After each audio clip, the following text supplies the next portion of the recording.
You have Hamas trying to reconstitute itself. Another major arms smuggling effort was stopped on the Egyptian border today, just to give you an example. You have Hamas shooting and torturing Palestinians who are daring to go to the US and Israeli aid mechanism.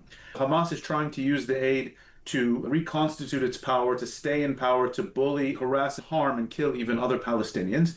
It's very difficult to actually get things done, to calm the atmosphere, to figure things out. It's like trying to construct a building in a swiftly moving river, is what the famous British war strategist likened this to.